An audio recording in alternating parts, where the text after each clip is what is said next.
Great Man of Theory, or The Death of the Author, by Eggreport. Great man of history theory is the idea that history is driven by the actions of extremely few select, specific individuals Hitler, Caesar, Napoleon, and so on. It's created as a contrast to systems theory, where history is driven by forces, economics, production, or access to food, land, and resources. It's been a pretty popular subject to discuss for the past couple hundred years, in the attempt to contextualize your own human experience of being in the world after the death of God. The idea being that before that death, it was just presumably, quote, God's plan, TLDR. The most popular version is the latter, because that's basically the underpinnings of communist or Marxist historization, e.g., relations of production, the idea that history is the direct process of an abstract notion of technology and an abstract notion of the masses of humanity. And the great man theory is sort of only something articulated as a reaction to that. Since before the materialist analysis was articulated, such things were just a given. People do stuff, things happen. Before the Industrial Revolution, there weren't a man in Europe nervous and anxious enough to cast doubt on the premise that an action has a consequence / there is no action that is an inaction. The basic idea here is applying this same formula to literary theory. The answer to the death of the author is the great man of theory. My experience of reading philosophy is very different from how philosophy or theory is usually being discussed. The conceptual framework, which I think most people probably share with me, is something like there is an author who writes a book about some ideas. When you read the book and talk about it later with your friends, you are talking mainly about the ideas in that book that are separate from the author. The death of the author theory is in fact this taken to its extreme.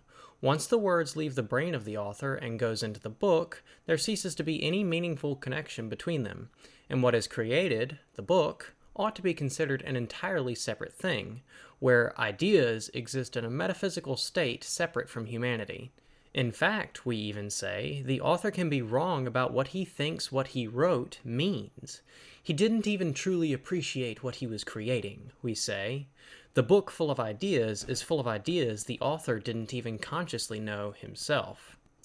Even within the strict materialism a modern intellectual man presupposes as a matter of course, this is inconsistent, and to explain how something like that could happen without breaking the laws of thermodynamics, you have to psychologize the author and accuse him of Freudian repression. The ideas are in him, but he is not conscious of them and has repressed them, for whatever reason. And at that point, who is really writing the book? The reader is doing most of the creative legwork.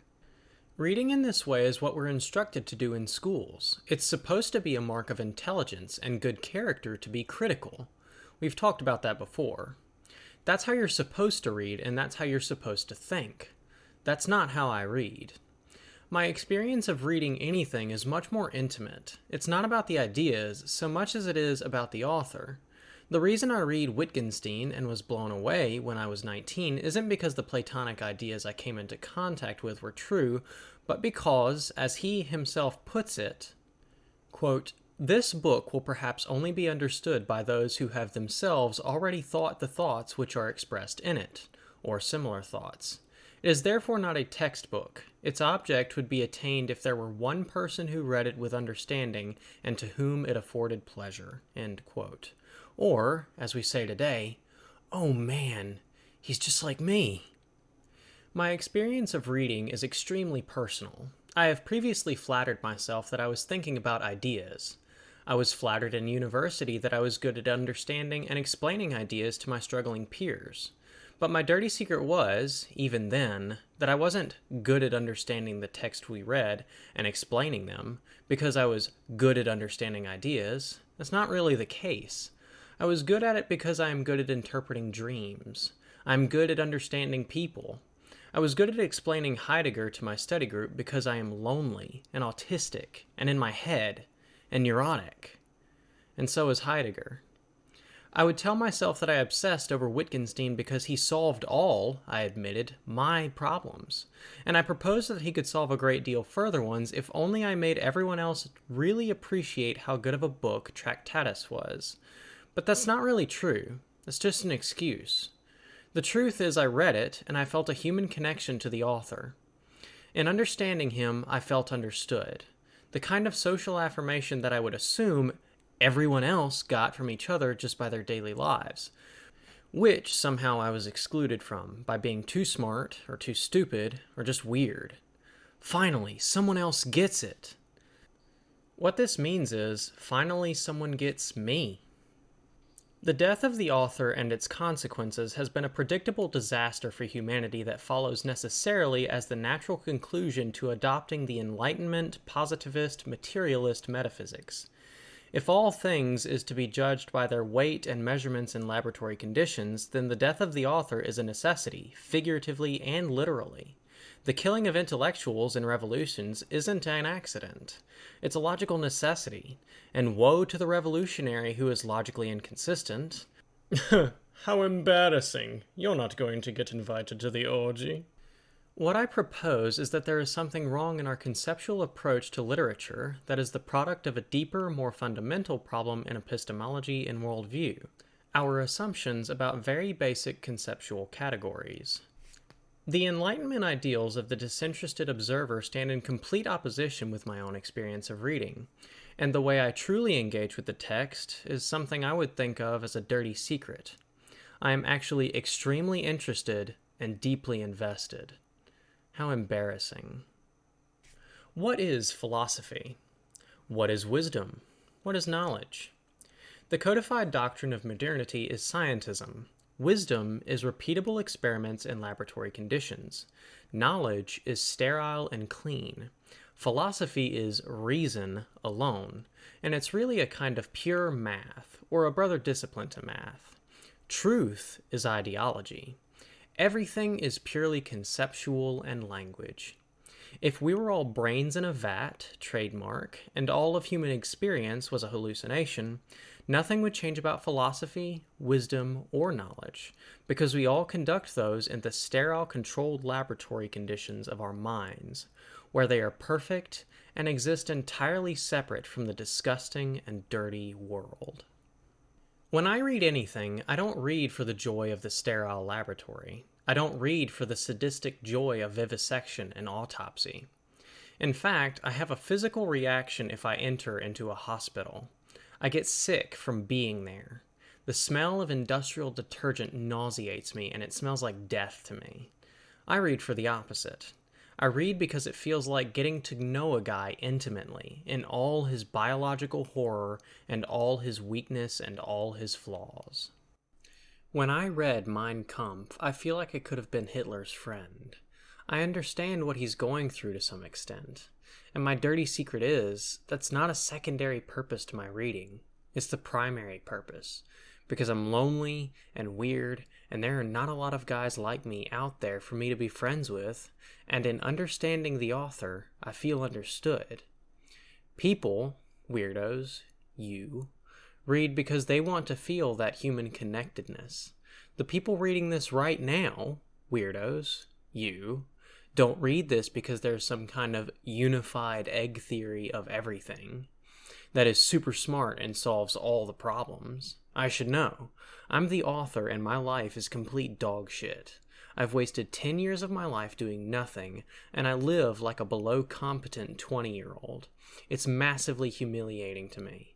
I spent most of my time barely making life work. I'm constantly confused and anxious about everything because I'm an autistic, friendless weirdo. I'm just sort of good at making puns.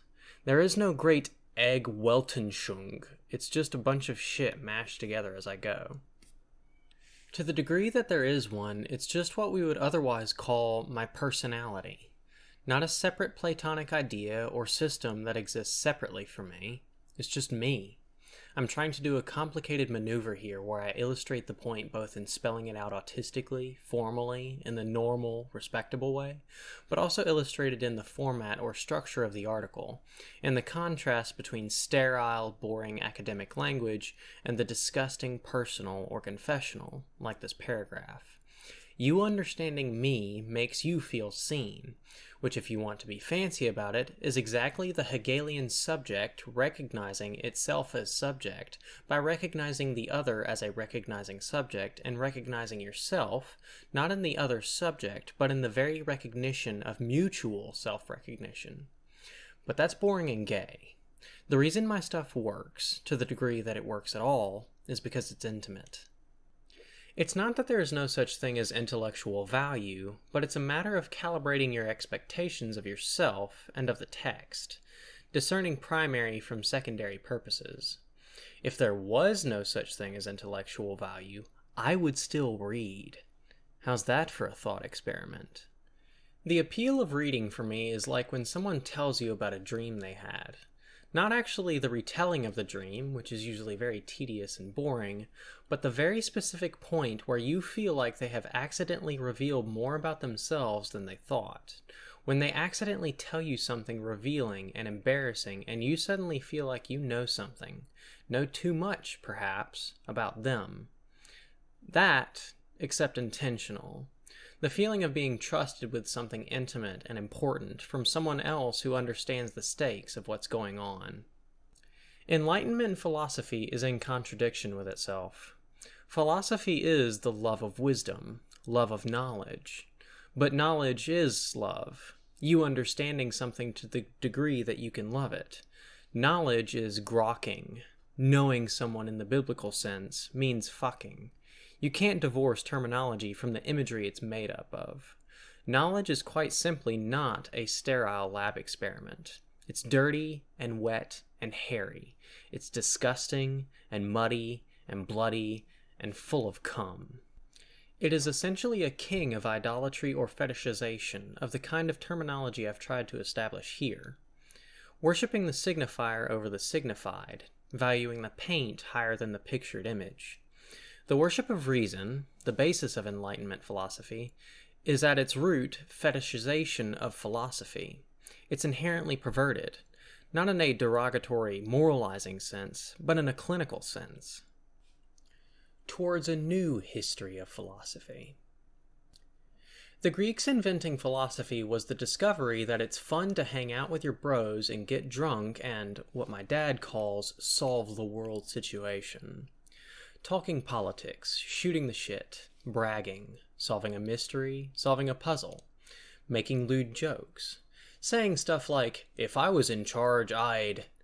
and being very convinced you know everything, slapping your chest like a monkey. The Greeks inventing philosophy was the discovery that it's fun to hang out with your bros and get drunk and shoot the shit. This is the real philosophy. This isn't the let's read the books philosophy. The Western tradition of philosophy, ending in the Enlightenment ideal of the perfect, lonely guy at the top of the mountain, is the perversion of this original point in degrees over hundreds of years, until all memory of the original purpose was lost in continuous reiteration of the same autistic cope. Actually, I didn't even want to go to that drinking party with the stupid jocks. I'm actually too smart for that. Behold the world this has created. The entirety of the Western canon is cope. It's autismos rationalizing why they aren't actually gay. Actually, it's you who is the gay one. It's actually gay to have friends. It's actually gay to get a girlfriend. The most philosophical part of my life was when I was 20, and I would go drinking every couple of days with my best friend at university, and we'd just get fucking hammered on beer and vodka, play chess, and smoke 40 cigarettes each. That's what philosophy is.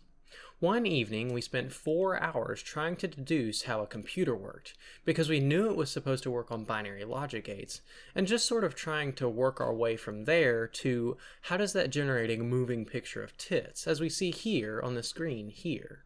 That's philosophy. We discuss our plans for when he seized political power and instituted a brutal dictatorship. That's philosophy. To the degree that there is a written tradition of philosophy is to the degree that there are books that can simulate this experience. All written philosophy is a primitive VR experience, a friendship simulator. The entire Western tradition of philosophy is an elaborate act of fetishism, where you worship the shape of love and reject the substance. You could say that this was a gradual decline and that there was a distinction in ancient Greek, and that this is all just modernism and this is all just Karl Popper's fault. And I think there is a lot of truth to that, but I don't think Plato is innocent. I think they were wrong about Athena being a chick. And I think this relates to the "and then one day, for no reason at all, the Greeks converted to Christianity" problem, but that's beside the point for now. Philosophy, real philosophy, is the other side of the coin to working on a shared task, military discipline, meaningful work, as generating a meaningful social sphere, a genuine culture. You go out and till the fields during the day, and then you go out drinking with the boys in the evening. You do military service during the day, and then you go hang out with the bros in the evening. Yin, yang, work, philosophy. Reading philosophy books is an attempt to time travel back in time and have beers with a guy you like. And to a degree, it works. What is important is tempering it, and recognizing what it can and cannot be. Prioritizing time travel beers over practical, real-world beers with people who are alive right now is the root of the perversion. It's not bad, it's a little miracle, it's a great thing, but it cannot take precedence. It cannot take priority over actually making gains in the real world. That's where it becomes perverted. Parasocial relationships and ad hominems and losing face online.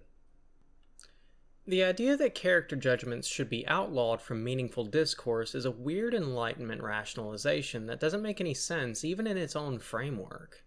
It's wrong. It's just a piece of rhetoric. The reason the "a president I would have a beer with" is mimetically resonant enough to swing an election is because it contains something eternal and true that is obscured in modernity, which is that ideological thought is fake and true knowledge is beer-centric.